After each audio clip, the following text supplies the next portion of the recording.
Hello दोस्तों, नमस्कार। मैं रीना आपके अपने चैनल हिंदी ज्ञान में आपका स्वागत करती हूँ।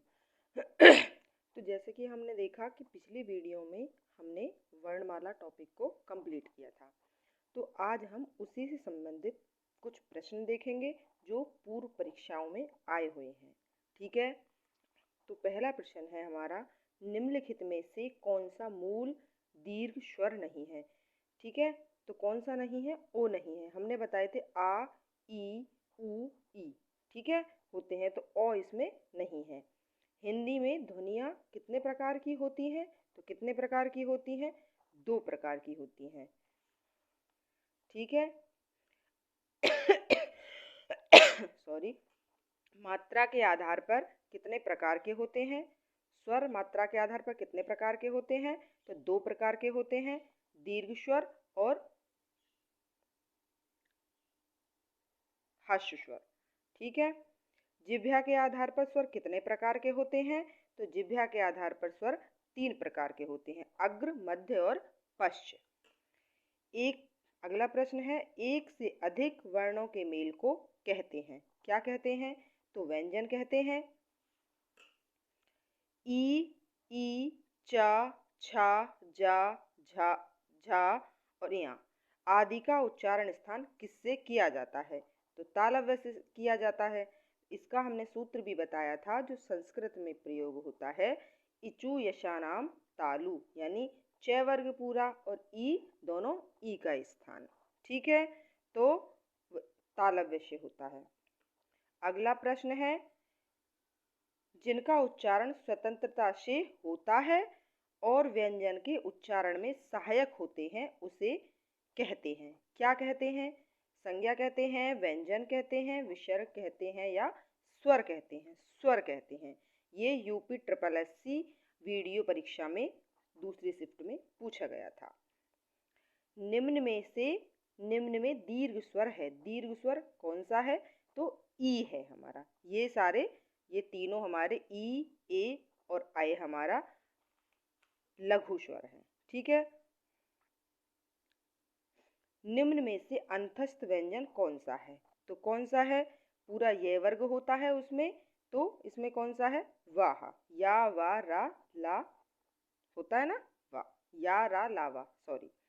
निम्न में से अल्प प्राण व्यंजन कौन सा है? तो अल्प प्राण कौन सा होता है? महाप्राण कौन सा होता है? तो अल्प प्राण कौन सा होता है? गा है। ठीक है, ये महाप्राण है।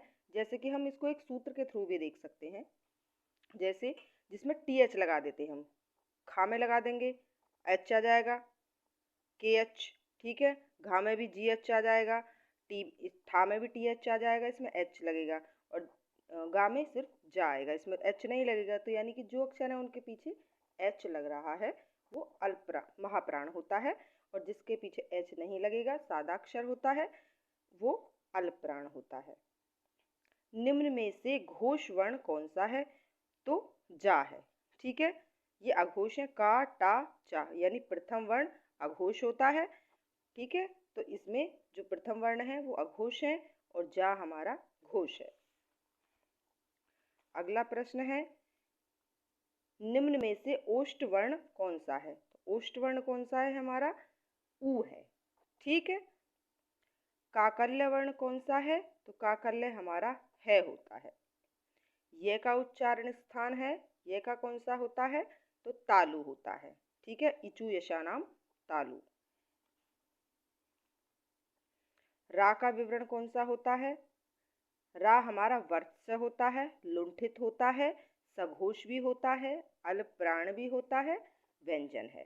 ठीक है, तो रा हमारा वर्चस्व होता है, लुंठित होता है, और ला हमारा पार्श्व होता है, और रा हमारा लुंठित होता है, सघोष होता है, अल्पप्राण होता है, व्यंजन है। अंतस्थ और ऊष्म वर्ण कितने होते हैं? तो अंतस्थ कितने होते हैं और ऊष्म वर्ण 8 होते हैं। 4 अंतस्थ होते हैं और 4 हमारे ऊष्म होते हैं। द्रग का वर्ण विच्छेद कीजिए। तो हम द्रग का वर्ण विच्छेद करेंगे तो कैसे होगा? दा, इसमें हलंत लगा हुआ है, आधा दा है, रार्शी यानी र, और गा आधा गा और फिर आ। ठीक है, तो ये हमारा द्रग का वर्ण विच्छेद हो जाता है। ये भी यूपी ट्रिपल एससी में फॉरेस्ट गार्डनर में पूछा गया था। सघोष वर्ण कौन सा है? तो बा हमारा सघोष वर्ण है। ऊष्म व्यंजन कौन सा है? तो ऊष्म व्यंजन कौन सा है हमारा? हा है। सा का शाह जो चारों हैं, तीनों सा और हा हमारा ऊष्म होता है। उद्यान का शुद्ध वर्ण विच्छेद कीजिए। तो उद्यान का क्या होगा?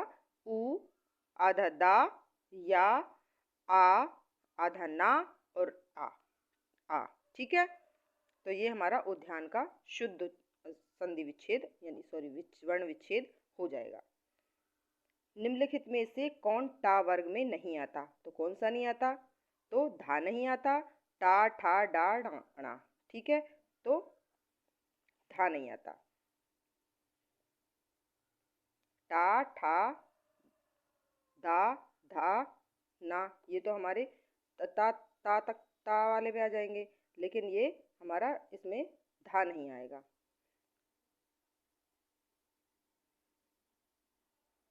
इसमें सिर्फ 4 ही आएंगे, टा ठा डा ढा। ठीक है, हिंदी भाषा की कुल वर्ण लिपियां कितनी होती हैं? तो कितनी लिपि हैं? 52 लिपियां हैं।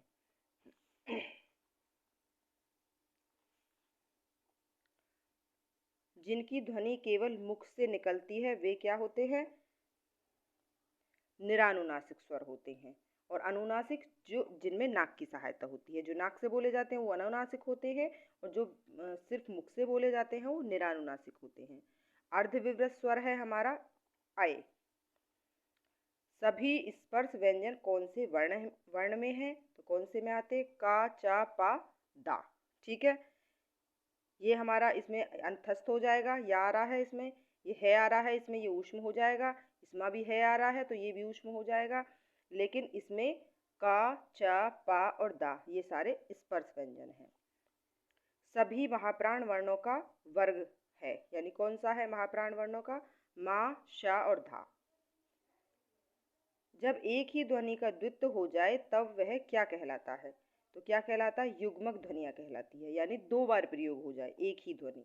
जैसे चम्मच, तो माँ इसमें 2 बार प्रयोग हो रहा है, एक बार आधा और एक बार पूरा। वा व्यंजन है, वा व्यंजन क्या है हमारा? अंतस्थ होता है, या रा ला वा। लिखित भाषा में मूल ध्वनियों के लिए जो चिन्ह मान लिए गए हैं तथा जिस रूप में ये लिखे जाते हैं उसे क्या कहते हैं? तो उसको लिपि कहते हैं। पा फा बा भा मा, ये क्या है? ये व्यंजन है, लेकिन कहाँ से बोले जाते हैं? ओष्ठ से बोले जाते हैं। ठीक है। ठीक है दोस्तों, आज हम इतने ही क्वेश्चन पढ़ेंगे, बाकी के क्वेश्चन हम कल पढ़ेंगे वर्णमाला से ही संबंधित। तो आपको मेरी वीडियो थोड़ी भी अच्छी लगी हो तो कृपया लाइक, सब्सक्राइब और कमेंट अवश्य करें, और मेरी वीडियो में थोड़ी बहुत आपको त्रुटि मिलती हो तो कृपया क्षमा करें।